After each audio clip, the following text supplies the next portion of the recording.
Shelton Planning and Zoning Commission. Today is Tuesday, August 17th, and the special meeting of the Shelton Planning and Zoning Commission being conducted entirely via Zoom is hereby called to order. The protocol for this afternoon's meeting was previously reviewed by Corporation Counsel, who indicated to me it is compliant with the executive orders issued by the governor, except for those attending in person or watching from a remote location. Would everyone please rise for the Pledge of Allegiance? I pledge allegiance to the flag of the United States of America and to the republic for which it stands, one nation, under God, indivisible, with liberty and justice for all.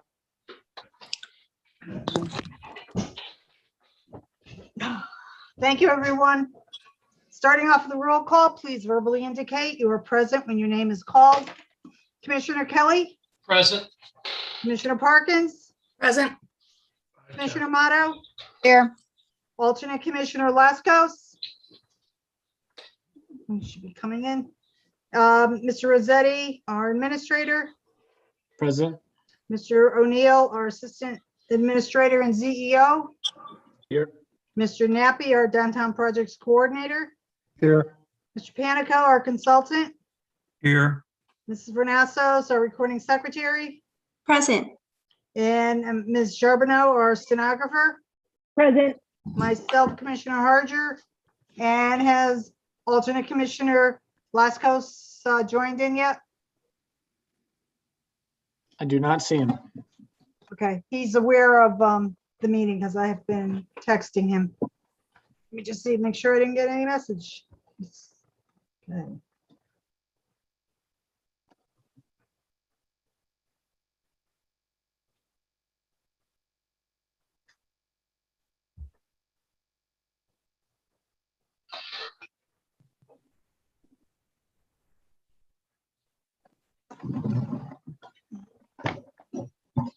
Okay, for the record, Commissioners Wodomski and Tiki and alternate Commissioner Usel all indicated to me they would not be available to participate in this evening's meeting.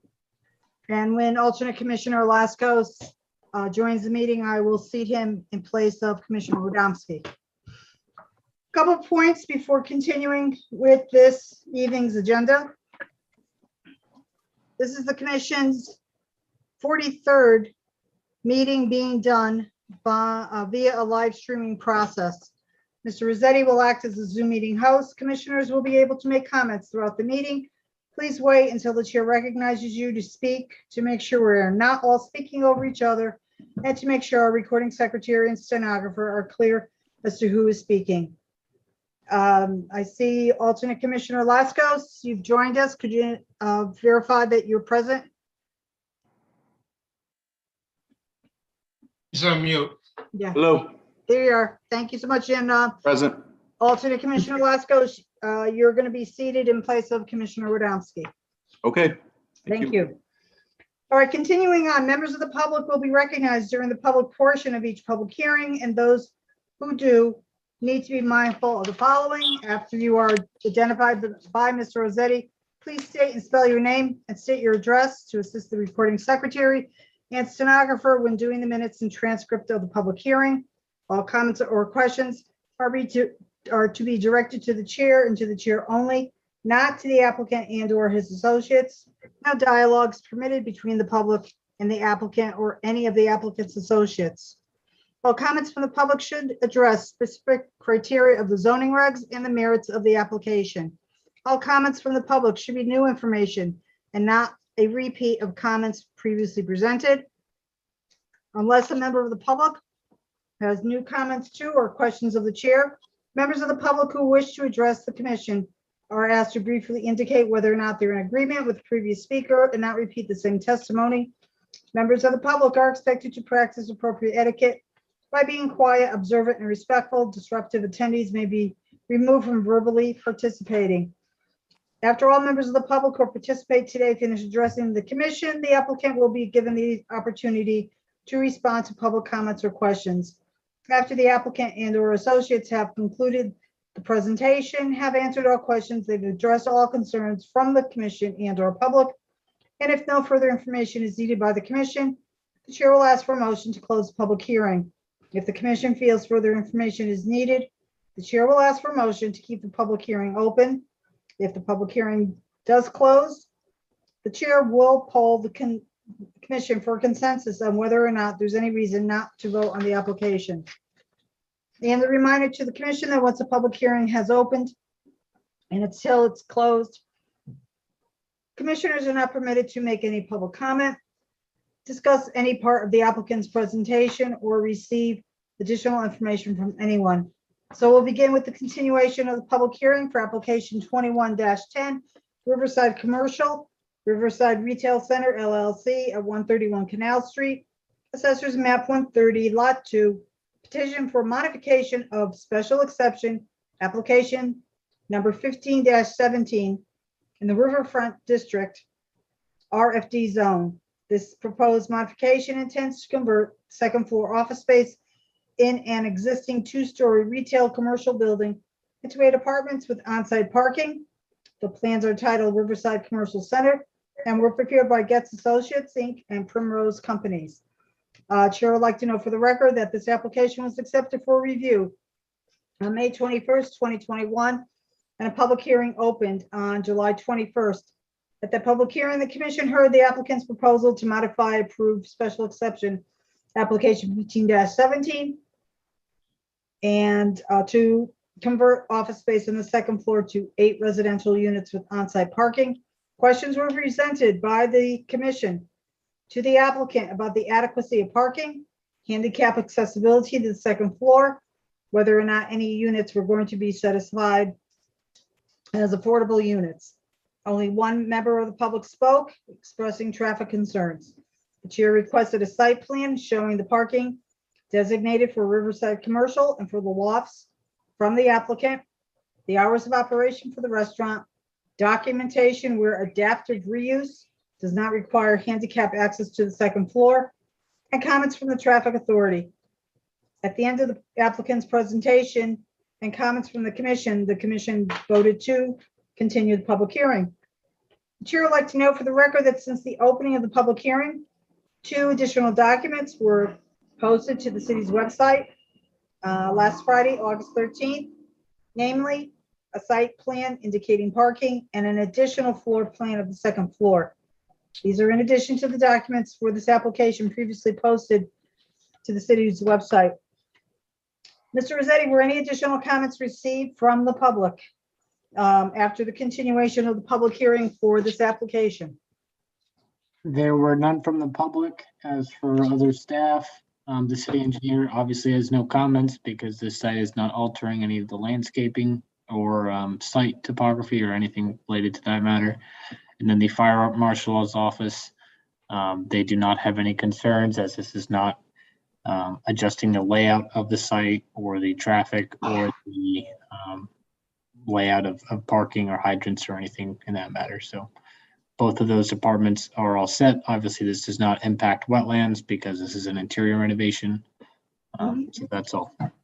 Okay.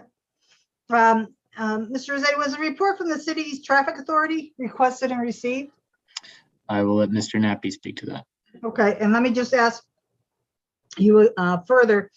Does staff have an explanation of what the adaptive reuse is that's referenced by the applicant during the public hearing on July 21st? I had looked into that, and the only connection that has to a building renovation is if it's from what I understood in reading up on it, that it's for an old building that has been in existence for a while that needs renovation. And so, okay. Madam Chairman, Yeah, let me just see if Mr. Rossetti can answer that. Is there any information on that adaptive reuse? Go ahead, Ken. Can have, okay, Mr. Knapp, go ahead. Mr. Getz was notified today. He did send a paper later in the day about accessibility, and he will comment on that when the time comes. Okay. Is that later on in the meeting, you mean? I can't hear.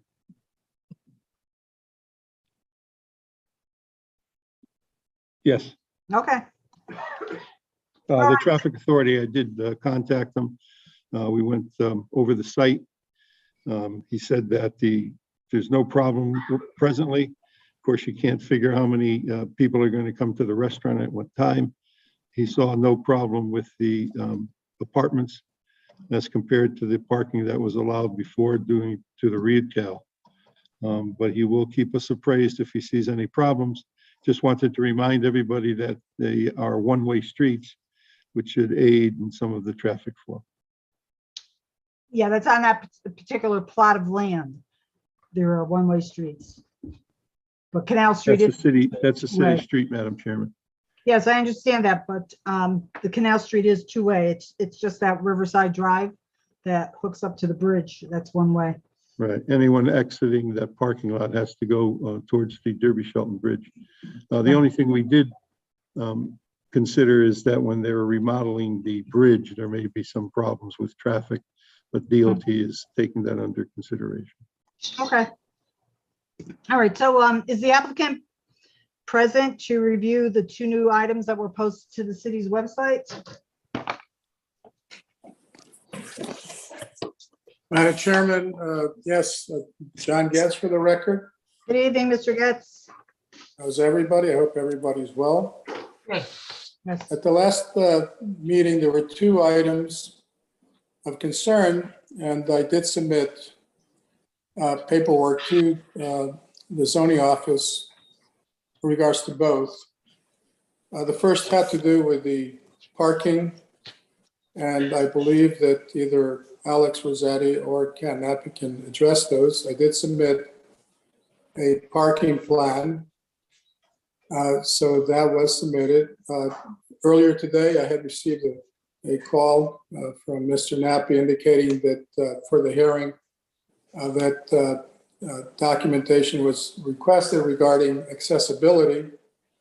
And as you stated, at the last hearing, I indicated that when the question came up, that under the adaptive reuse, that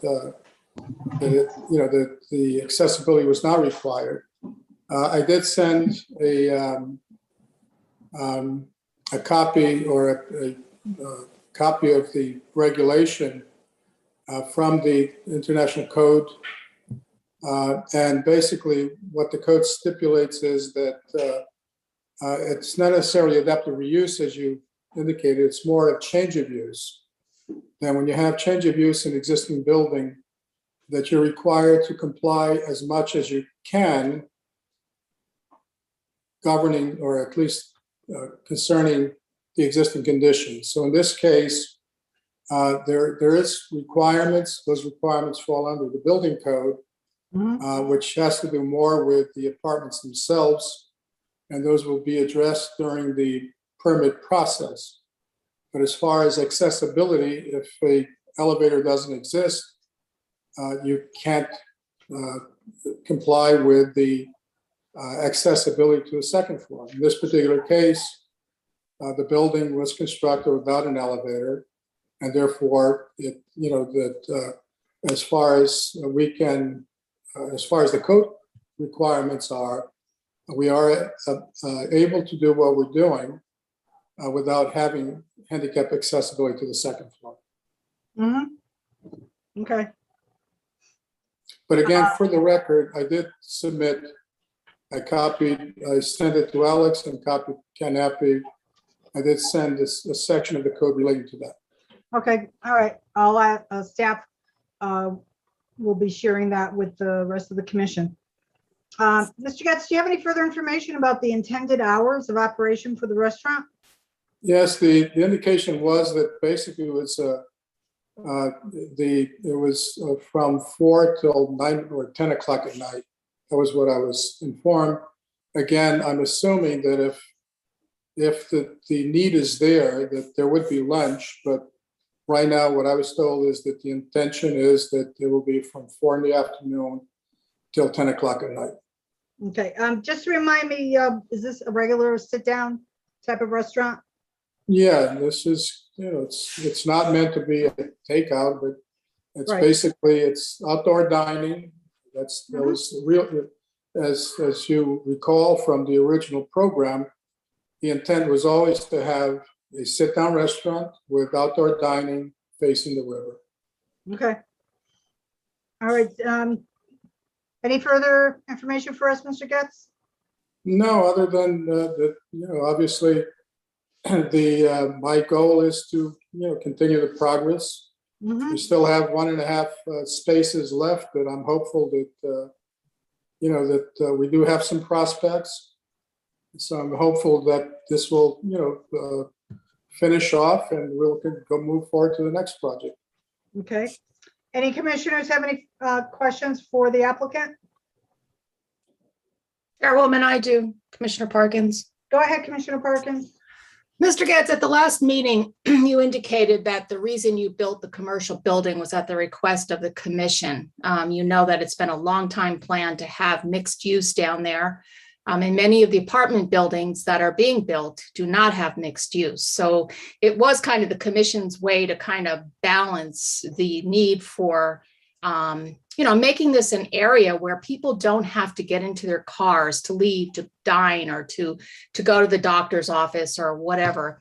So with this plan to now convert it, we're basically reducing the commercial space.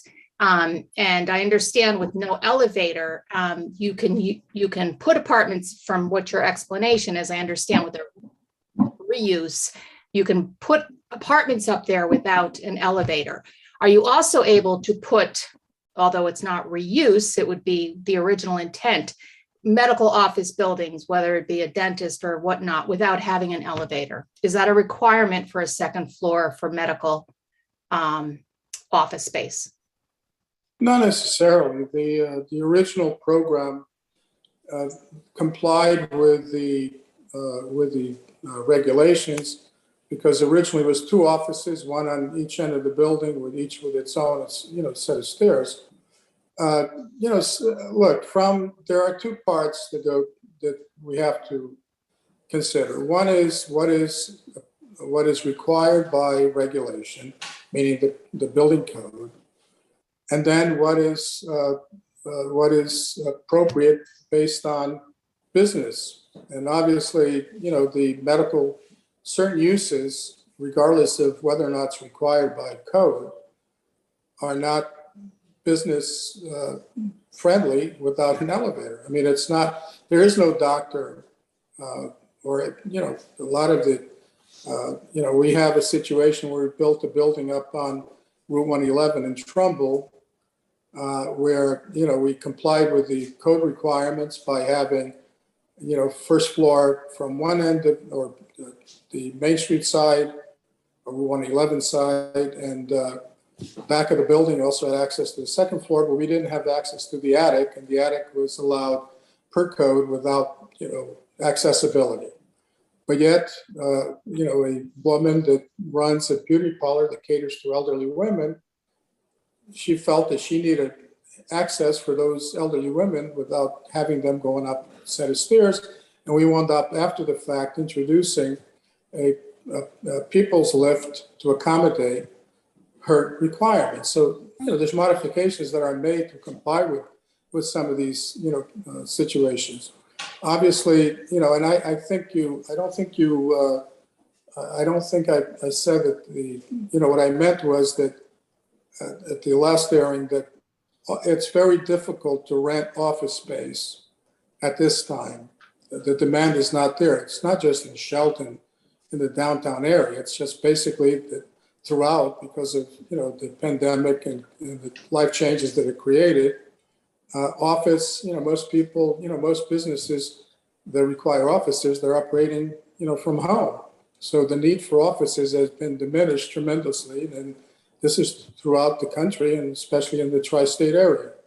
So right now there is limited, and especially in Shelton of all places, because we do have a major office complex that provides office space that in an economic format that's nobody can compete with.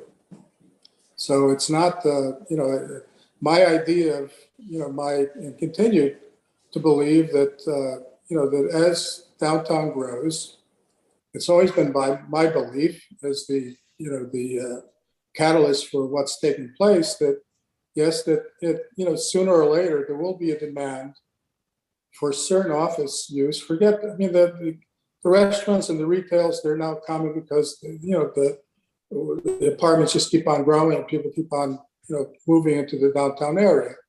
That'll be followed in the future with office requirements for services for the people that move down there, including accountants and lawyers and, all those other businesses. So in this particular case, So I appreciate your admittance to that, because that's exactly to my point. Perhaps are you jumping the gun on this?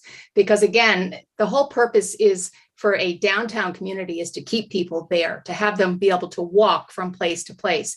And, right now it appears, and it continues to appear, that the retail space is being filled up with pizza parlors and nail salons. And, we're hoping that eventually that's going to change. And by your own just admittance, hopefully the professionals will see the value to move into downtown. So do we want to have this whole floor converted to apartments when in fact we can hold it for, and I understand there may be some economic hardship there, but I've got to believe that we are going to start seeing people want to come in with all these units down there and offer professional services. I have to believe it, because otherwise everything we're doing downtown is going to not be the plan that we had. So that's just. Commissioner Parkins, with all due respect, I think you've been, as part of my program downtown for as many years as I've been there. Mm-hmm. And with all due respect, I've been sitting on this building for 3 years, completed. And it's been on the market. And it took us a long time to, put together a program for the first floor. We still have 2 spaces there available after 3 years that are not leased. I don't, and if I felt, as you do, that it would be appropriate to hold on to this space longer, I would do it. And you know that. It's not going to happen. And therefore, I have no choice but to go in the direction that I'm going, because economically, I cannot afford to keep on supporting that building without having income coming in for it. It's spent, this was a very, out of all the developments, when you really consider it, it cost me a tremendous amount of money to deal with the conversion of Sponge X. It was a mess, and everybody knows it. There were multiple buildings in the back that had to be demolished. We had to build a 10-foot retaining wall all along the river. We had to bring in 8,000 tons of fill to bring it up to road level. Everything had to be piled. We had to, we built the Riverside Drive and donated it to the city. So, as far as economics of it, right now, there's been a tremendous, I don't think there's any developer in the downtown that spent as much as I have dealing with just one site. Forget the rest of the sites. So no, I don't, I sympathize with your thoughts, because that's been part of my, program. But in this particular case, I have to differ with you. The appropriate thing right now is to convert this into apartments, and because I don't, see any way of having the space, being utilized in the near future for offices. Mr. Getz, can I just ask quickly, has the lack of an elevator restricted you from leasing any of the second floor? No, it has, the fact is that there's, there are users throughout that, have second level offices, but quite frankly, if you can find me, with the exception of maybe a Conti building, where, they have, Conti building doesn't have, in some areas, from what I recall, going to visit people there, you walk up the stairs. So, but again, it's more of the, it's not as if I haven't marketed it. It's not as if the buildings hasn't been sitting there. It just hasn't happened. Okay, I just wondered if that was any feedback you had gotten from someone who was a potential. Commissioner Amato, had you wanted to say something? Well, I was going to just comment generally. I think there are market forces at play here that have to be dealt with in a realistic way, I can see what Mr. Geddes is saying.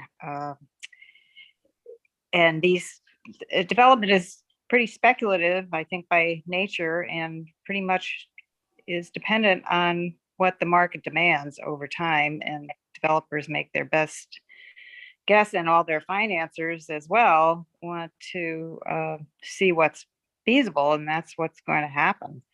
Mhm. Okay.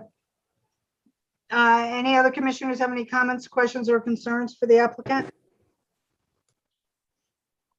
Okay, regarding the material that Mr. Getz was able to send to the staff, staff does have plans to post that on the website? Hey, so we have the parking plan. I can go over that. No, not the parking Lofts and plan. Riverside. Mr. O'Neill, it's that adaptive reuse. I don't believe, we have the document that he sent over this afternoon. Okay. But in terms of plans, I'm not sure what you're talking about. No, it was the document that he sent over this afternoon. So, does anybody have any questions about the parking? I wouldn't mind seeing the parking. I mean, I think we kind of went around in circles on that and didn't really have a clear picture of Yeah, so that in the office, staff did some RFD calculations. zone requires two. All right, do you Yeah, have okay, good. the updated one that Mr. Getz had submitted on, I think it was July 22nd, the day after? Yeah, we have an updated revised parking plan. I can share my screen and we can go through it. Yeah, please do. While Josh does that, I took a look at it, and numerically, he's in compliance. Mhm. So I did go through Oh, the good. Second here.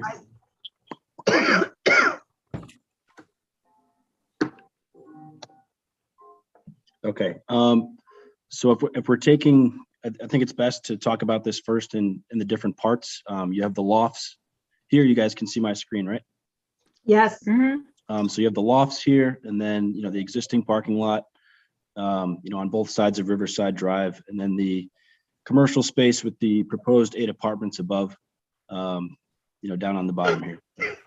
So the lofts have 47 apartments, which in the RFD requires 94 spaces. 94 spaces. And so they have the 35 that are here in this upper lot, and then 19 that are designated here across the street. So if we put that aside for a second and remember that the 94 spaces need to be allocated for the lofts, then we can talk about the retail building. So it's 10,000 feet of retail space, and 4 spaces per 1,000, that gives you 40 spaces. And then 2 units per apartment for 8 apartments, that gives you 16 spaces. So that's a total of 56. And then part of the RFD regulations, Riverfront District, this section here, in a mixed-use residential / commercial development, depending upon the nature, a credit for shared parking of up to 50% of any on-site residential parking may be allowed. So if that was the case, and that was the direction the commission wanted to go, I just need to move this out of the way. So 8 of those 16 residential spaces would be eligible to be shared with the retail space, commercial space in this building. So if that was the case, that would bring the number from 56 down to 48 as the required parking for this building. So if we have 48 spaces for this building, out of the 73 that are provided, not counting these 19 spaces that have already been designated for the lofts, let's see. So it's 48. So that leaves 25 extra spaces in this lot. 73 minus 48 is 25, right? So there's 25 extra spaces according to regulation in this lot if you use those 8 shared parking spaces. So that takes care of this building, the 48 spaces, right? And then you have the 94 spaces that are required for this building. Tony, if you need to chime in. That's okay. You've approached it from an entirely different point that I did, I worked it backwards and I came up with the same conclusion, though, that Okay. 126 were required and 127 were provided. Yeah, the reason staff went back and looked at the original resolution for the lofts, and it mentioned, that they would have municipal parking in the Chromium process site, which we know is, a proposed development site. It's not going to be a municipal lot.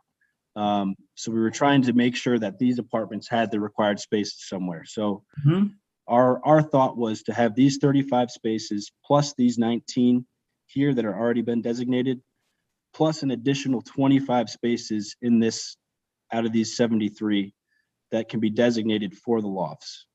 And if you add all those up, that still leaves you 15 spaces short from the 94 number that you need for the lofts.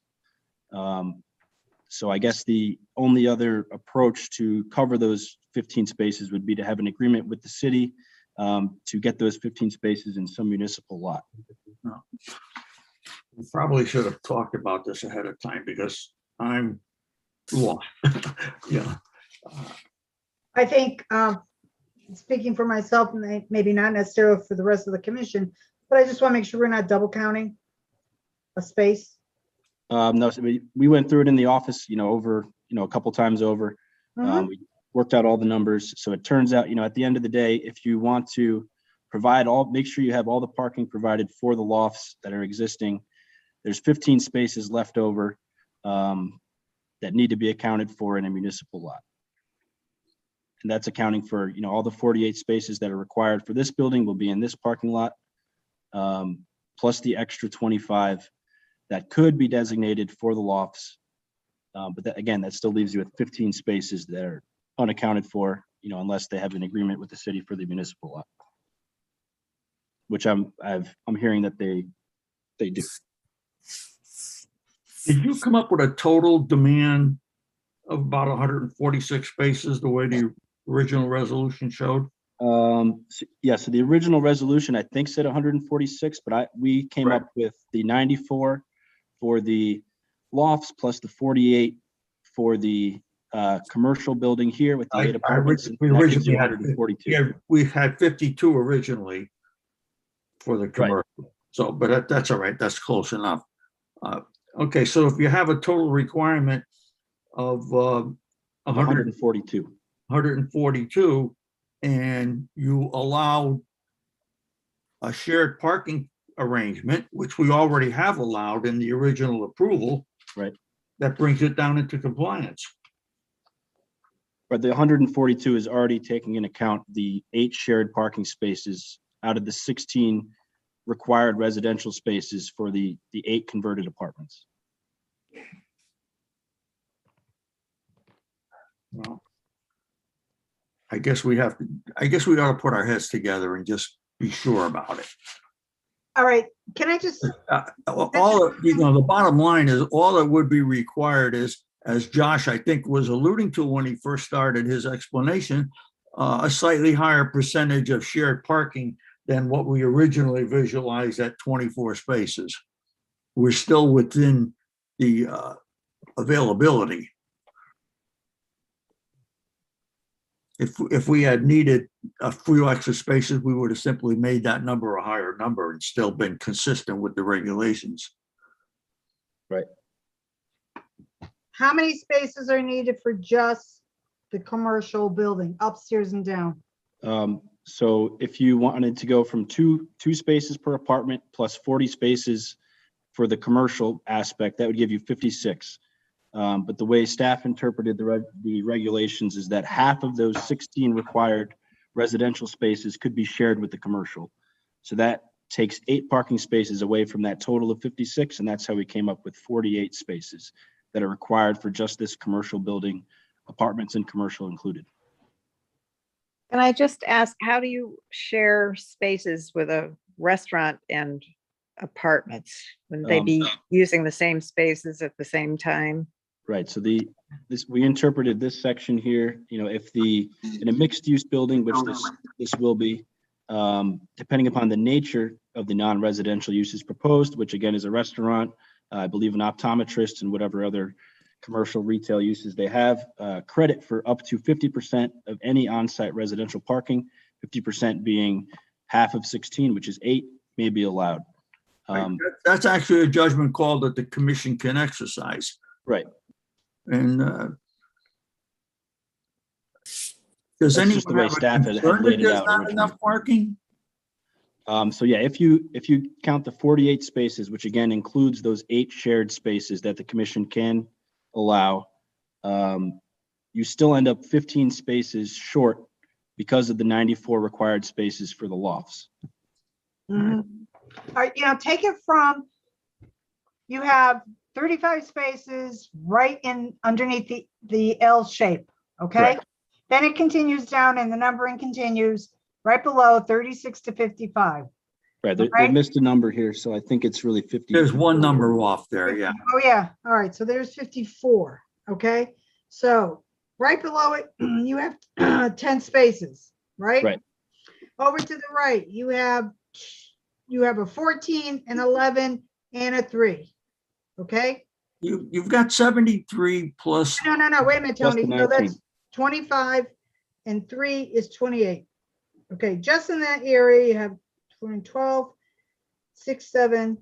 There's 92 spaces there, and the other 2 spaces, you got 2 spaces over here by the building. So say we just segregate those out, okay? And at the top where it says 3 in a circle, those are for the lofts. The ones that were next to where it says commercial 73, forget that heading, but just the 11 and the 14, those are for the lofts. The 10 is for the lofts and the 2 is for the lofts, okay? Then what we have left are 18 and 15, that's 33. All right, when you add those 2 together, the overall number of spaces the applicant would need for the commercial Riverside is 48, but, okay, and that's Right. including the 6 shares. So yeah, here's where you're short 15 spaces. And we are back to the same old thing where, well, they're gonna have to be, they'll have to use a municipal lot. There's no guarantees on that. So the original approval for the lofts had mentioned that the project was in close proximity to the chromium process light, which was intended Right. to be a municipal lot at that time. that Right, was only, so- but that was only an additional consideration. Right, Yeah. okay. The numbers were satisfied on site, mm-hmm. Right, with the 24 shared spaces. correct? So is that, Mr. Panico, what you're referring to? That's the judgment call that the commission has to make as to, are those 15 spaces? Because you have It's people reasonable leaving and after- coming during the day. If you feel that that's reasonable, considering that although we have a restaurant, there's more space that's not yet occupied, which obviously would be expected to be a 9 to 5 operation. So that demand will not be there. Plus, the assumption made on the loft apartments is a rather high figure. Mhm. Not everybody's going to, not every one of those units is going to need 2 parking spaces. Mhm. So Right. when you put it all into the mix and you use your judgment, the fact that you're relying on a slightly higher number of shared spaces doesn't disturb me, and I think it's a reasonable proposal. Okay. How do the other commissioners feel about this calculation? Well, I have to trust that you all are following this more than I am. But certainly, I think the developer would not be moving forward with this if he really felt the parking was going to be inadequate, because then the whole thing doesn't work. And back to I just want to make another comment about the commercial use on the second floor. I'm assuming that if demand did appear for office space, that some of those apartments could be converted back would not be that complicated to do that. Correct. Well, it depends on the plumbing and what they've set up for. Well, I mean, most places need a bathroom. They might Yeah, want a that's true. small kitchen, I don't, especially the studios Yeah, yeah, What the rents are going for nowadays, that's very unlikely to happen. seems like, yeah. rents are explosive. Yeah, well, So yeah, there's much So more that's- money to be gained on rental apartments than there is for office space. The yeah. market's stronger. My husband used to like commercial tenants, though they were less trouble. So, That's Yeah. understandable. yeah, The shared parking to me is a little concerning, only in that most people are going to be home at night. And I think if this restaurant is not open for lunch, I think most of their business is going to be at night. So I don't know that the shared parking concept is going to play out well, although there is other parking, as has been mentioned. I just don't know for the restaurant's sake. I mean, most people, as you all know, if this restaurant is not being filled from people that are walking from these apartments, which again is the concept of downtown living, most people, especially if there's a bar and there's outdoor dining, especially on the river, I don't think I'm getting my Bonefish Grill, but most people come in two cars, right? That's, they come from work or whatever, they're coming in two cars. So I'm just a little concerned about the counting on the shared spaces. But the other factor you should also recognize is that even this restaurant is intended to close at 10 o'clock. The peak parking demand for residential is usually late at night when everybody comes back home. And it's probably beyond 10 o'clock when that happens. So, my gut instinct is that we have an adequate amount of parking. Yeah, I would be just a little concerned about spillage to other parts on Canal Street if there's a high demand for parking spaces. So, any commissioner can weigh in, but I think we're at a point where we need to sit back and think about this and also look at the material that Mr. Getz sent to staff. So I don't see us at a point where we can close the public hearing. Is there anybody? one other question, these municipal parking that keeps getting mentioned, where is that in relation to this? The closest municipal lot would be the Conti building lot. Other than that, there's I don't know the name of the lot, but it's on Canal Street, right next to the bridge, next to the pierogi place. That would be the second closest lot. That's the back one, yeah. Which other people tend to use. Commissioner Harjo, I have a question. Go right ahead, Commissioner Kelly. If it maintained commercially on the second floor, what would be the amount of parking spaces needed? Did staff address that? So I think that was, the total was just under 13,000 square feet, including the office upstairs. So I think that came out to 44 or 46 spaces.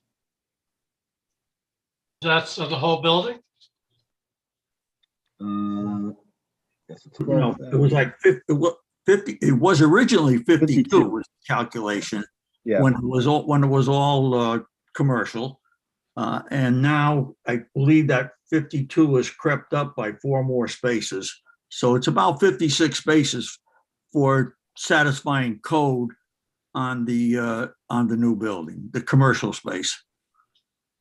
Now, that might have been affected somewhat, that final calculation might have been affected somewhat when you analyze the distribution of floor space in the restaurant to make sure that we're in compliance.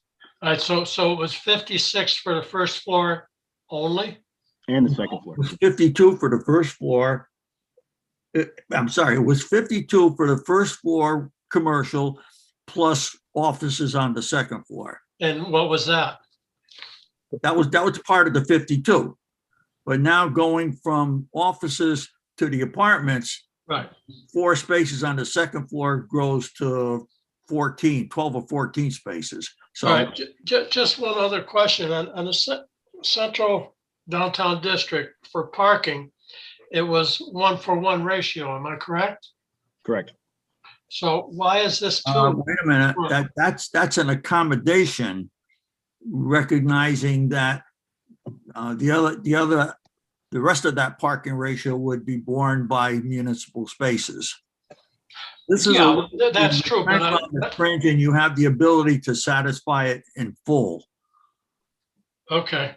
All right, I If got you you. were, if we're doing a conversion, that's something you would recognize, but if you have the opportunity to satisfy it, you would satisfy it.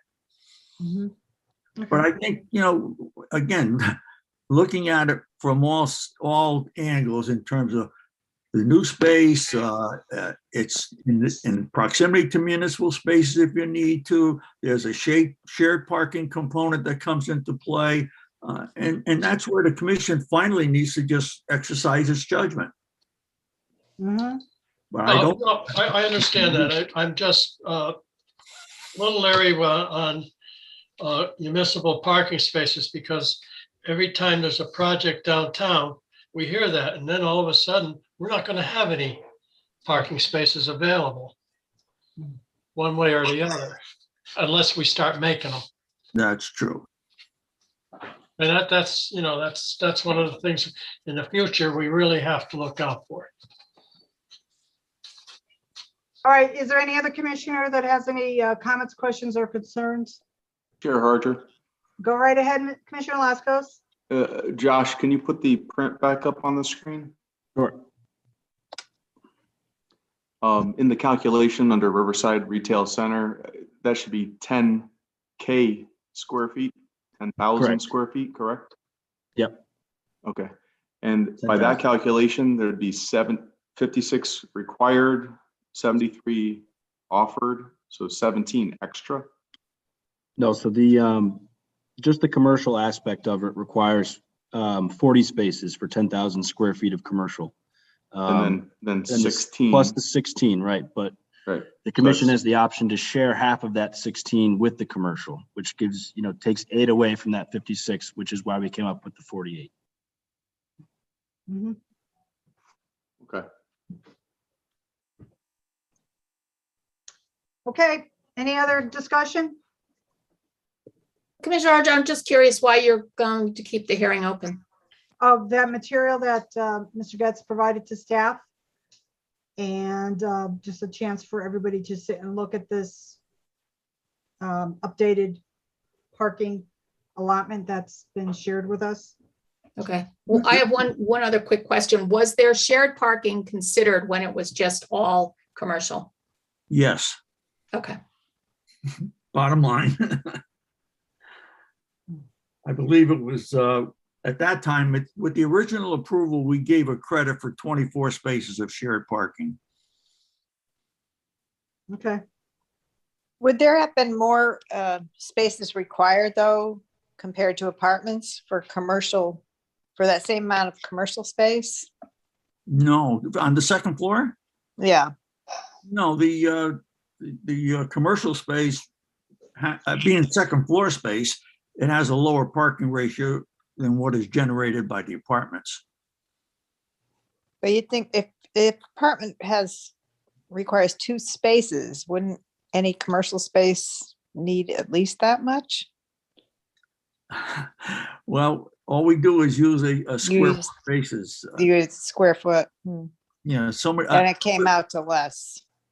I believe the original calculation had, I don't know what that number is. I don't. Yeah, It makes sense. If it's an attorney's office, you're only going to have one person in there, one client, but 1 or 2 workers and 1 client, I mean, it just, Josh, do you remember how many square Yeah. feet of office space were on the plan originally? I don't know exactly how much office. I know that the total commercial floor area was 12,800 and something. That was for the whole building. And I believe about 10,000 of it is on the first floor, isn't it? Right. 10 or 11,000. I have the resolution from 2016. Yeah, I think that's what I have in front of me too. Let's see. Yes, At that time, Mr. Panico, in the middle of page 2, it says on-site parking for a total of approximately 122 vehicles is proposed. that was the original plan. Yep, residential shows 34, commercial provides 88. Residential parking required by zoning is 94 spaces based on 2 spaces per unit. and commercial parking required is 52 spaces based on 4 spaces per 1,000 square feet of floor area for a total requirement of 146 spaces. Right. Zoning regs allow for shared parking for appropriate dissimilar uses. Therefore, credit for just shared parking of 24 spaces is reasonable and appropriate. Further down on the next page. It's all, the only place I don't see it broken out.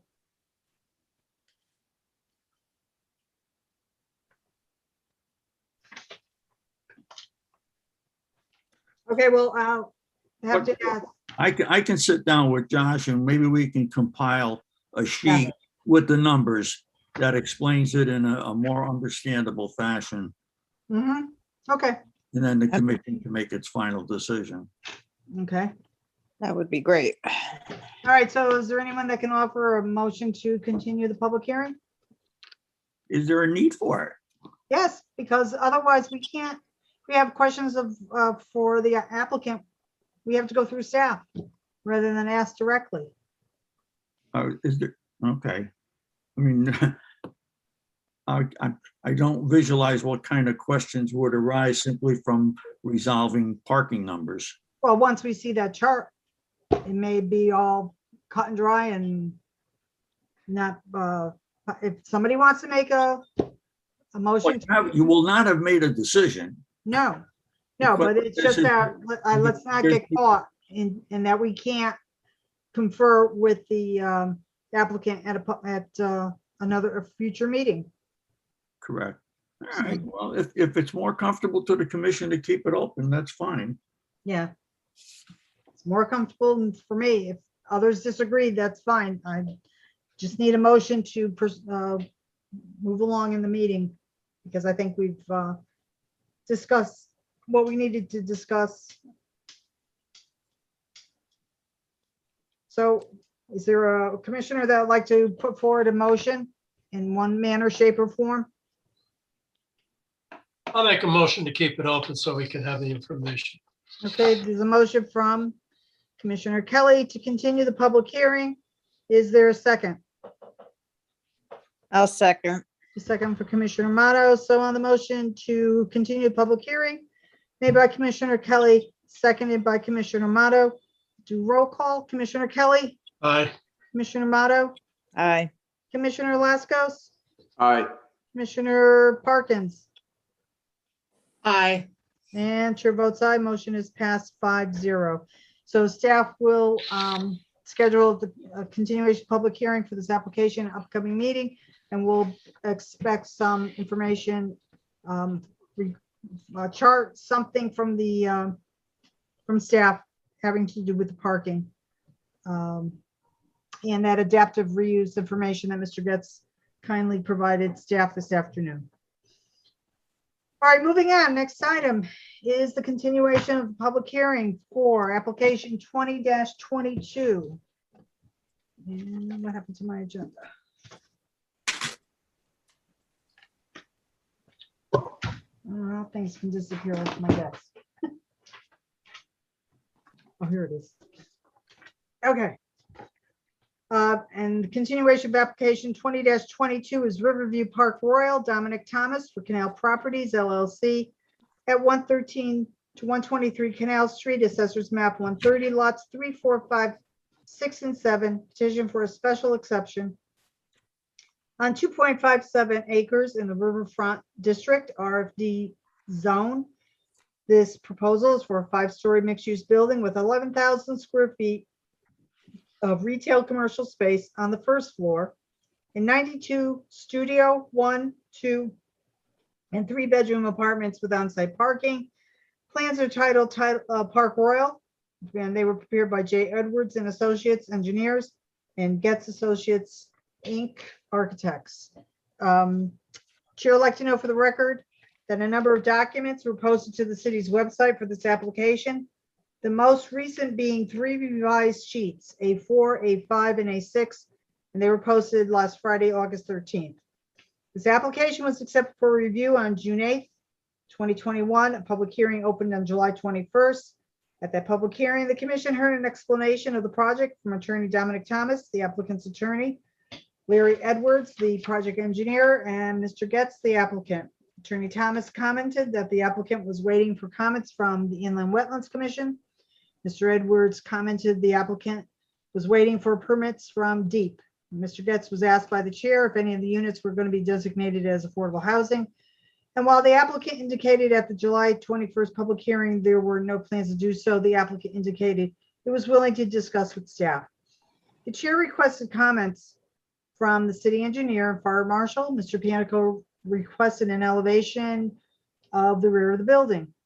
So let me go through some questions. Attorney Thomas, is he present, participating tonight? There you are. Yeah, I'm sorry, is who present? Attorney Thomas, yes. Yeah, I'm present. Yeah, I'm present. Okay. I will state for the record at the beginning that we will probably be on the agenda. There's been no inlands wetlands meetings over the Okay. last month and a half. And I checked with John, who was out for a while with a health issue. And this matter will be, our application will be on the agenda on September 9th, according to the representation. So Okay. I'm making the request up front that this public hearing be kept open. Mhm. In addition to that, the elevation that was requested by Mr. Panico was unable to be done. The individual who was doing it was unable to get it completed on time. So, but we will be keeping it open. Obviously, you need a report from wetlands prior to taking any action on this. Right. You do not need a report from DEEP to take any action on it. We don't know whether or not we would have to go to DEEP. It depends on what is being required and whether or not it would fall into the category of a diversion of water. If it doesn't fall into category of diversion, we will not have to go to DEEP, but we really won't know that until we go to wetlands. So I'm setting that up front. And of course, I think my client's prepared to give you an extension of time in which to complete your public hearing. Okay, so it's not until the inland wetlands meeting takes place that you'll know whether or not you have to go to DEEP.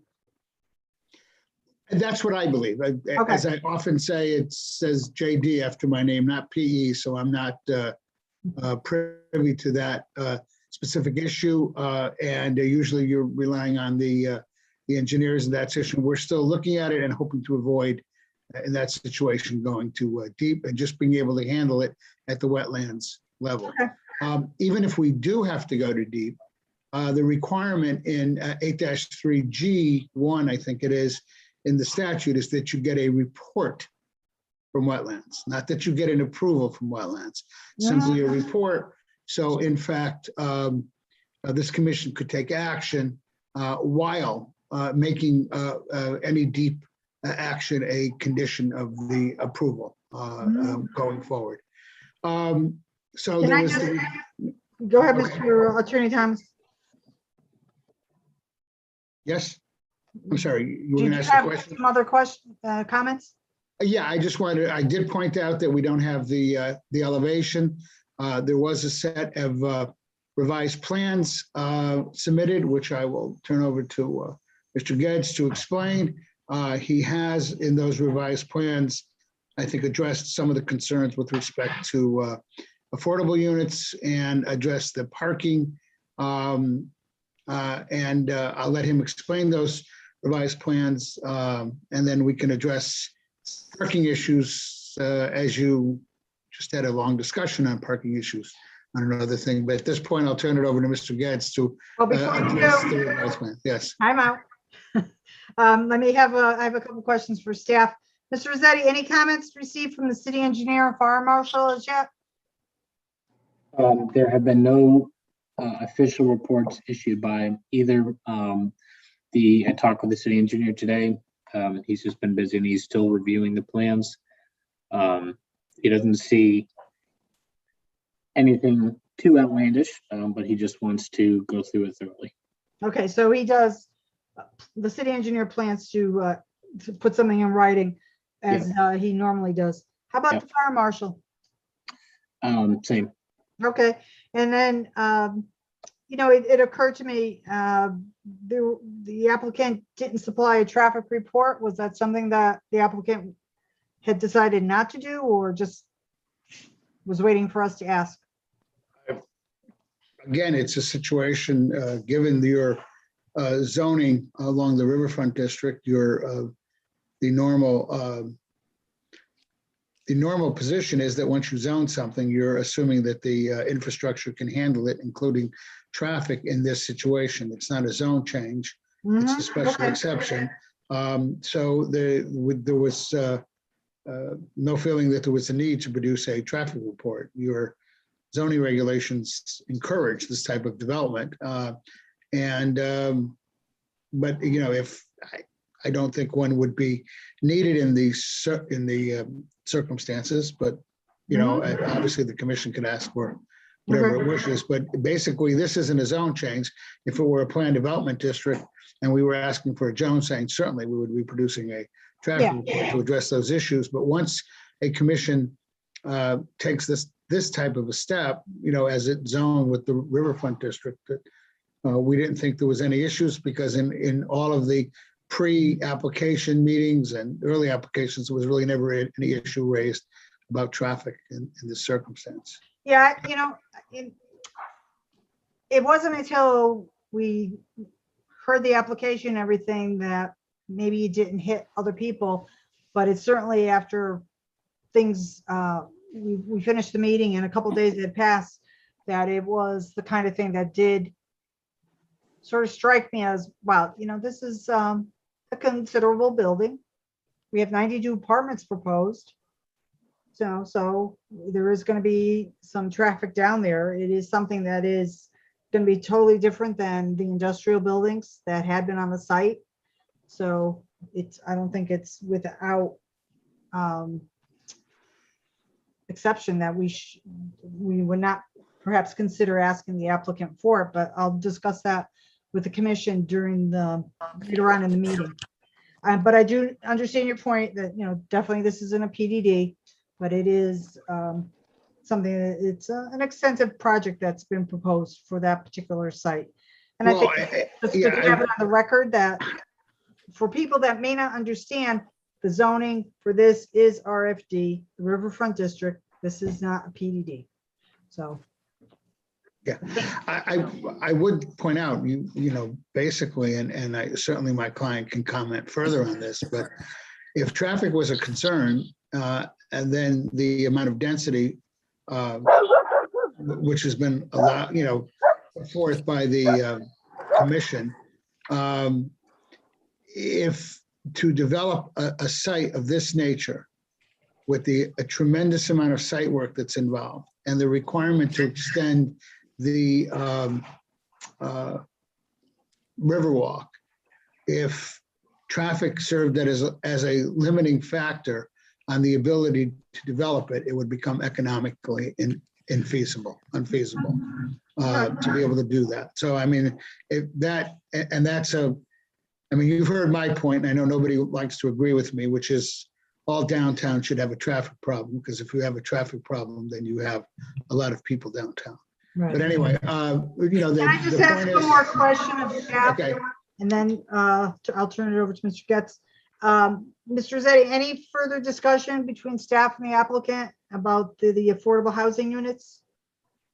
I'll let the applicant address that first. Okay. All right.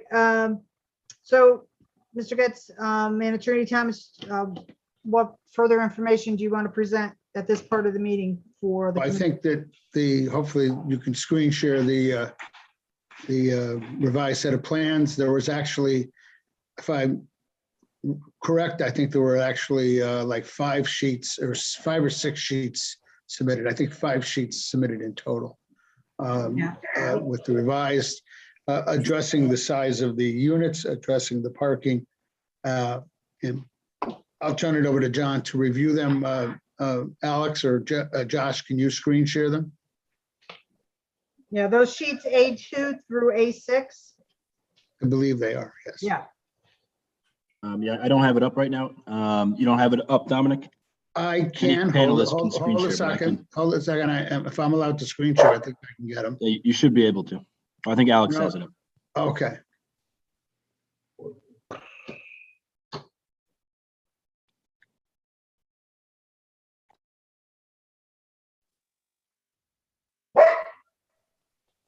If you want, I have it in my stick, so if you want me to try to.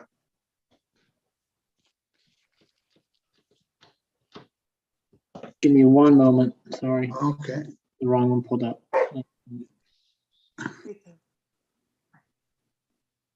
Can anybody see it now on the screen or, Got your list.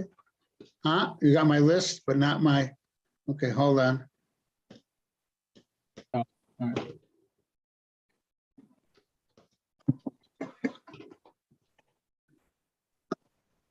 Can you see it now? Yes. Okay, John, it's all yours. Commission, this is John Getz. I'm the partner in the development program. I'm the partner in, or one of the principals in the architectural firm. And I'm also president of Primrose Companies, the developer of the Canal Street corridor. At the last hearing, there were three major questions that were left for me to address. I would first like to just address the issue of the traffic. If we really look at the history of Canal Street and my involvement over the past 20 years, and when we consider north of the bridge, which only has one outlet that's in and out, and yet the commission has sought fit to approve the master plan of development, which totals over 650 apartments, of which right now there's 68 under construction, Avalon 250, and the Birmingham is 103. So when we're looking at this site, we're dealing with 92 apartments and roughly 11 or so 12,000 square feet of commercial, and yet it has multiple outlets of of travel. They can go Canal Street west over to Center Street, or they can proceed up to Riverside Drive and then to the bridge. But so my belief is that whatever traffic is generated, it's nothing compared to the traffic that's going to continue to be generated north of the bridge. But that's, again, the commission can make their own decisions. But I would hate to, based on all of the amount of monies that I've spent over the years dealing with the traffic studies, which included the railroad and all of those issues. And many of you on the commission that were there during that period of time know the experiences that we had. And I would, again, people don't realize what it takes to develop these industrial sites. It's economically challenging because of the fact that there are certain site conditions due to the historic nature of the sites that are just not the same as going into other sections of the town or the city. The cost factors are high in dealing with them, but that again is my thoughts on that. As far as the items that were left, one was the fact or the question that was raised that I was shy 2 or 3 parking spaces from the 2-to-1 ratio, and I went back and just revised the plan and added another 5 parking spaces so that we now exceed the 2-to-1 ratio on the apartments versus parking. So that was one item that was taken care of. I gave thought to the affordable component that the question had been raised, and I agreed to provide 8 affordable units under the 830G format for 80% of median income. That's been introduced into the plan. And then there was one question that had been brought to my attention, which I had not considered, And that was that there were a number of apartments, efficiency apartments that did not meet the 600 square foot minimum requirement and the floor plans, and that's why you have the revised floor plans to the building. Went through and revised the efficiency units so that there's a minimum square footage of 600 square feet now per unit. So those were the three main factors. Affordable component was introduced, 8 units I've committed to. The number of parking spaces have been increased by 5 to provide the 2-to-1 ratio. And the efficiency units that were undersized have all been revised to comply with the requirements. I don't think that there was anything else. The request that had been made by Tony Panico for the rear view or rendering of the rear of the building. Unfortunately, my renderer had a medical emergency, was unable to complete it. He committed that within the next 2 weeks he would have it completed, and therefore it'll be submitted for the next section. And basically that's it. Okay, Mr. Getz and staff, could you flip over to A6, please? Oh, this is up. This isn't the most recent one. It's the one that has there. Nope. That's an old one. Or maybe this No, one. I don't think this is an old one. Okay, well, you know what, on the A6 I had, it did talk about affordable housing units at the 80% median income, 8 units, and there were 8 studio units identified, so you're not identifying, you're not specifying which one. You're not supposed to identify. Right, the affordable exactly, and units. that's what I just want to make sure we're all on the same page for that. Yeah, this is the more recent plan, as you can see here. Yep. I just blew it up on the screen. Affordable housing units at the 80% median income, 8 studios. Right, okay, so I'll just cross it off the version I have. That's fine, that's the only question I had on that. Okay. Any commissioners have any questions for the applicant? Chairwoman, just to follow up on your comment, it would be mixed units that we would request as we did previously with other developments. I don't know if it's a request, but I thought it was, you had to, as you, somebody brought up in the previous application for Petromont Lane, if Yeah. someone came in and needed a 2-bedroom one at the affordable rate, it would have to be rented to that person. Or if it was a 1-bedroom or a 3-bedroom, but if, you know, it's, I know that's the apartment. Well, I believe the wording we put into this, to the resolution, was that it would be a mixed. Mhm. No, again, Commissioner, this was an accommodation I made. It was not a requirement. Right, I'm only offering the 8 units under the 80%, and all 8 will be studio. Otherwise, I will remove that accommodation. I will not include any. All right, if That's my staff position. verify with Corporation Council that would meet the requirements in the state statute that we have to follow. So, anybody else have any questions? Okay, hearing none, is there, there's nothing else from the applicant? Is there any commissioner that would like to move the motion to continue the public hearing for application 20-22? I'll make the motion. Okay, is there a second?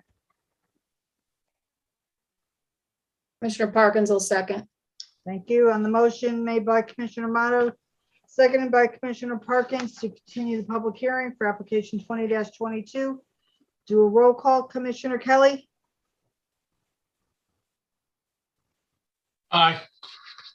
Commissioner Parkins, Aye. Commissioner Laskos, Aye. Commissioner Motto, Aye.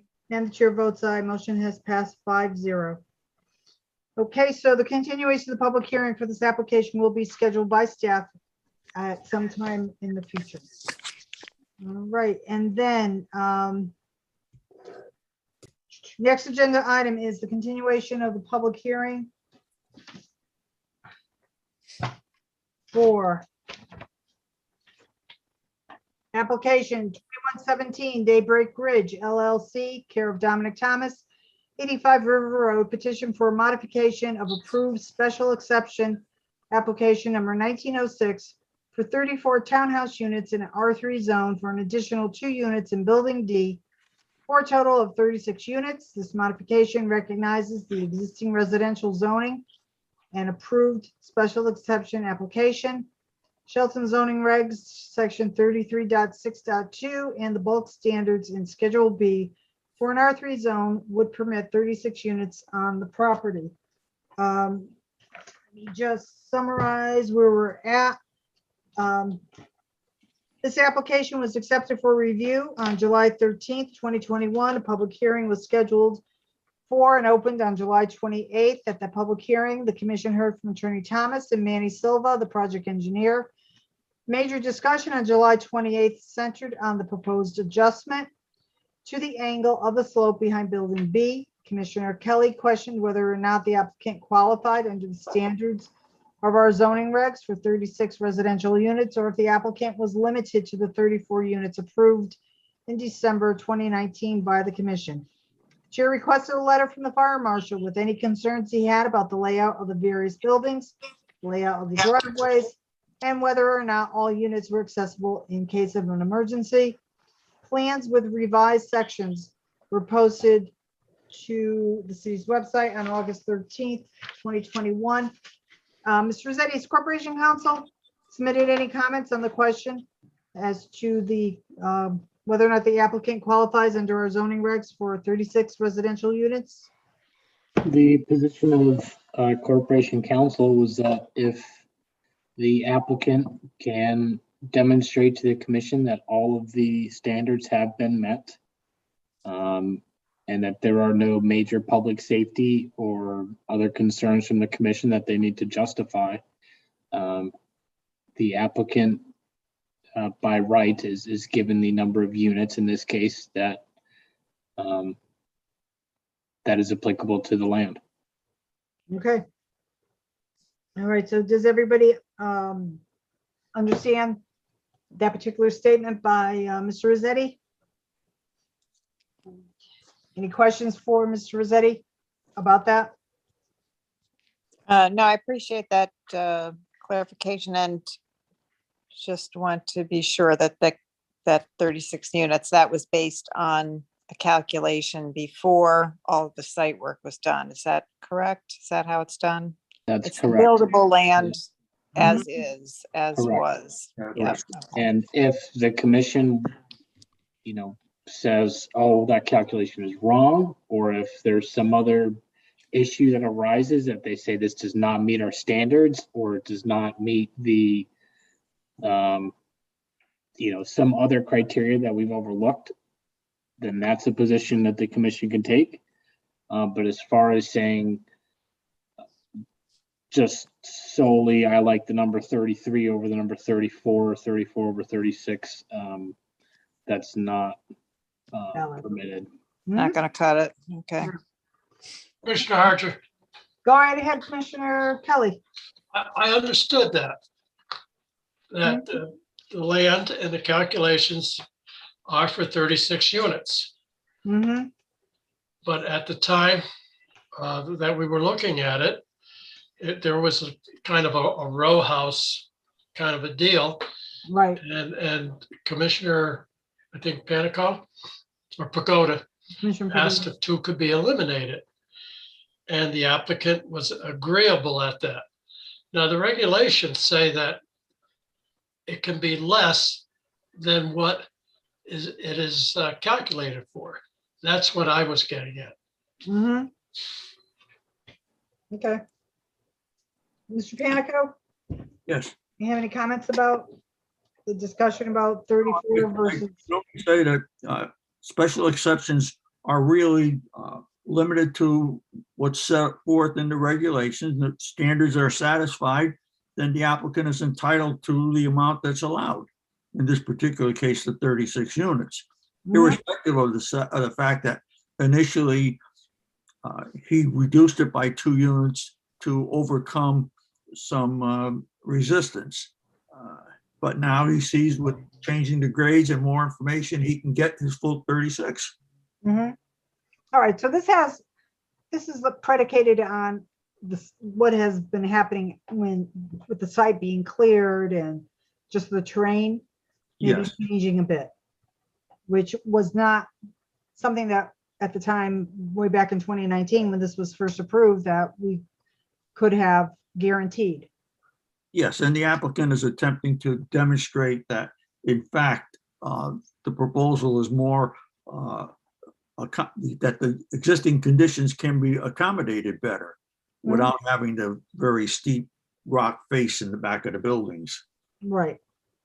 Yeah, it's just, I think members of the commission just want to be careful that it's the kind of thing where this is approved for the correct reasons and not because there's been a lapse of time from the original application of approval and maybe people have different thoughts on it. So, And I think the commission would have to have very strong reasons why you would not approve the requested 36. mhm. Okay. And quite frankly, staff is at a loss to come up with reasons that we think would survive an appeal. Mhm. Exactly. Does any commissioner have any questions for Mr. Rossetti or Mr. Panico? No, I think those are the concerns that I've had and they've been addressed and I appreciate that. Okay. So just based on the basis of a better, more buildable area, the 2 additional units. My understanding, there's not more buildable area. There was always, that has remained the same because the buildable area is determined with the land before site work. That he agreed to. And a modified method for accommodating the steep slope behind the building. Mhm. Okay. Right. Any further questions for staff? Chairwoman, I'll just note for the record that I will not be participating in the vote on this. I was not present for the public hearing, and I don't feel that the minutes are adequate to really illustrate the discussion that took place. I was not on the commission for the initial approval. I was on the commission for the second round when they came back and requested, and I don't recall whether they withdrew or we denied it, but I'm going to recuse myself from any vote on this application. All right. Thank you for sharing that with us, Commissioner Parkins. Does the applicant have any comments they'd like to make at this time, Attorney Thomas? Yes, Attorney Dominic Thomas, Cohen and Thomas, 315 Main Street, Derby, Connecticut, representing the applicant. To follow up on what was reported to you by your staff, that was one of the reasons with respect to the right for the 36 units. That was one of the reasons as part of the public record. At the last meeting, I introduced the chart concerning your considerations for special exception and how we had addressed each one to show that with that was the case. I also asked you to put into the record the traffic from the which was a pre-pandemic report to show the traffic for 36 units. That was what the traffic report was done, and the engineering report from your city engineer. I will note, and I just want to question staff. I will begin to screen share and turn over the revised plans to Manny Silva. The matter, I think, was sent. Manny's already screen shared, but there was an email from your city engineer that he had no issues with it. He responded to engineer Manny Silva, but I have a copy of that. I don't know if it's part of the record, but I can certainly screen share that email, and I would request that it become part of the record. At this point, I'll turn it over to Manny Silva to go over the revised plans with you, so you can see. You wanted to see what we were showing you. What he was showing you in the last set was the existing conditions in out there and how the slope had been reduced, and you wanted to see the final grade. Right, okay. Manny? Good evening. This is Manny Silva from Rose Tizo and Company, 35 Brentwood Avenue, Fairfield, Connecticut. So what we showed you last time, which was a little confusing, was that we had the existing or the originally approved slope here. Mhm. And then this line, the thinner line, is what I showed as the thick line last time, is what the rock slope is as of April 20th. Mhm. And then what our proposed basically is to follow that line, but bench it as required by my plans, so that falling rocks or anything, even though we when we did the rock removal, it's exactly what we anticipated. It's the similar type of rock that you find out on Route 110 here in the vicinity. It's like a very solid homogeneous rock that doesn't have fractures. And as you can see here, it lays back a little further, and our plans always had, and I just wanted to illustrate that in the cross section, that our plans showed a 4-foot black vinyl fence at the top of the slope, so that anybody that's walking through the woods would encounter this fence before falling off, before encountering the rock, cut. And then we also wanted to put some Spartan junipers just along the fence backside, so along the fence, just to have more of a barrier from the top of the rock cut. And then again, as you can see here, this is the other building that's adjacent to the building G, I believe it's, and you can see that we no longer have, we have a 25-foot space before the cut starts, from the deck, or which will become basically a patio now. And then you'll have the cut come up, and then you can see that it tapers back. And at the top here, we also have that fence. And I believe that's the concerns that the commission had with the plan at the time. And if there's any questions, I am happy to answer them. Okay, on that top one, how far back now is the top of the slope from where, how many feet is that? From the top of slope to the bottom of slope here, like Oh, this. up front at the top. Yep. Over to the right a little. Okay, between that and we're move to the left. Right there. What's the distance? That's so each graduation here is looks like 10 feet. So that's it's about 10 feet. It's about 10 Yeah, feet. So yeah. The top of it is pushed back about 10 feet. Correct. Okay. Does any commissioner have any questions for Mr. Silva?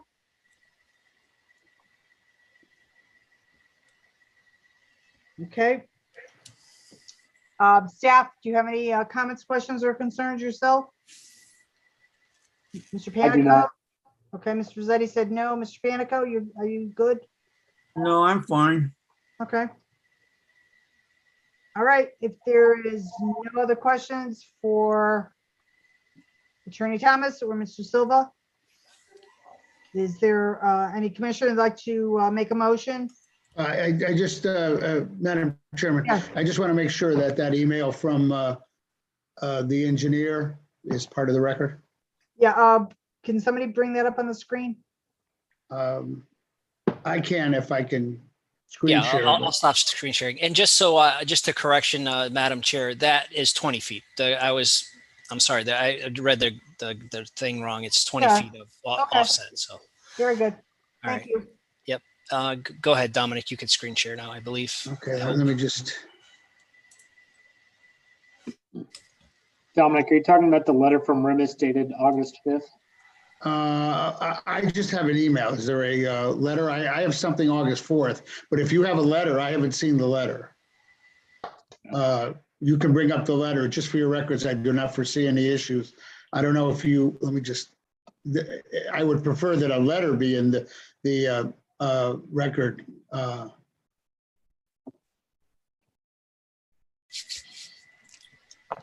right, obviously the records, the letter's better than the email. So I. Could you drop the letter down a bit, Mr. Rossetti? There you go. Is there a date on this? Drop it down more. Here you go. Okay, August 5th. And, I would simply request that be part of the record. okay. It is, it's on there. Okay. Okay. So Commissioner Amato, could you read this into the record, please? Oh, can I see it? Let's see. If you It's can. part of the record already, Jenny. Okay. I know, but it doesn't hurt to read it into the record. All right, so this is starting with dear Mr. Rossetti. Yeah, it is dated Yeah. August 5th. Okay.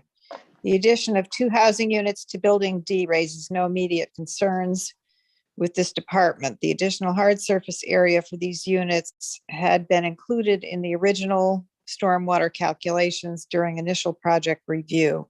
No additional concerns have been raised during this latest revision. I endorse the plans as submitted. Very truly yours, Remus Baza, City Engineer. Very good. Okay. Okay, so we've gotten all the documentation. We've had a discussion. Is there anyone that would like to offer a motion on public hearing? We're closed to close the public hearing, I assume you mean? Yes. Yeah, Mhm. yeah, I'll make a motion to close the public hearing. Okay, there is a motion to close public hearing for application 2117 from Commissioner Amato. Is there a second? I'll second it. Okay, Commissioner Laskos is seconded. So on the motion from Commissioner Amato to close public hearing for application 2017, seconded by Commissioner Laskos, Chair will do a roll call vote. Commissioner Kelly?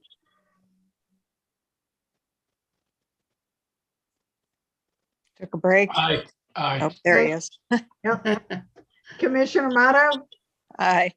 Commissioner Laskos? Aye. And chair votes aye.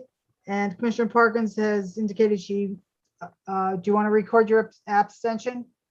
I'll abstain Okay, unless it's relevant. If I vote to close the hearing, I'm not voting on the project. So yeah, it doesn't matter either way. no, we have a quorum and enough to pass. So the motion to close the public hearing has passed with a vote of 401. All right, so staff will schedule this application for discussion at an upcoming meeting. Next on the agenda and the final item is approval of the minutes for July 28th. Does any commissioner have any changes, comments, questions, corrections for the minutes that were submitted? Yeah, they look good to me. Okay, the only thing I would ask if commissioners could refer to their minutes under initiation of application 2117 Daybreak Ridge, which was number 2 under, public hearing. It was public hearing number 2. About 2 paragraphs before the vote to continue. It said Attorney Thomas suggests the commissioners speak with their corporation counsel for clarification of the standards. Commissioner Harger indicated she would like the fire marshal's input in writing. And what I would like is language added and the city engineer to review the change in the slope behind building B and indicate his comments. So he has submitted that, but is there anyone that has any objection to language that sentence being added to the minutes? Okay, well, if there is no one that has any objection, no one has any comments or corrections about the July 28th minutes, is there a motion to approve the July 28th minutes with the additional language? I'll make that motion. Okay, there's a motion from Commissioner Kelly for approval. Is there a second? I'll second. Okay, Commissioner Motto, it's a second. So on the motion to approve July 28th meeting minutes with the additional language made by Commissioner Kelly, seconded by Commissioner Motto. Do a roll call. Commissioner Motto, Aye. Commissioner Laskos, Aye. Commissioner Parkins. I will abstain. I was not present for the July 28th meeting. Okay, and Commissioner Kelly. Aye.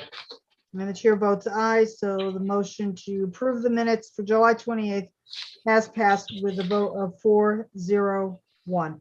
All right, everyone, seeing that there's no further agenda items, the chair declares the meeting to be adjourned as of 7:35 p.m. Thank you, everyone. Good Night, night. everybody. Good Good night. night. You. Before everyone leaves, can I just make an announcement off the record? Sure. We're going to have a walkthrough at Bridge Street Commons on Thursday at 4:30. We'll be looking at 3 different style of apartments. We're trying to keep that, the commission goes through each approved apartments to see exactly what's being offered by that owner. That's Thursday, the So it will be the 19th Bridge at Street 4:30. Commons 2, 4:30 or so on Thursday. And I'll Okay. send a message, email out tomorrow. Okay. Meeting in front of the building or meeting somewhere where we Yeah, meet? we'll meet at the building if that's okay. Yeah, At a front, specific back. hour, and I'll tell you the arrangements tomorrow on the email. Okay, good. All right, That's so fun. Thursday at 4, 4:30. Did you say 4:30? I said 4:30, that's right, 4:30. Yeah. because Okay. we work to 4, so give us time to Yeah. get occupied. Good. Boost up, right? Looking forward to it. All right, thank you, Mr. Nappy. Good night, everyone.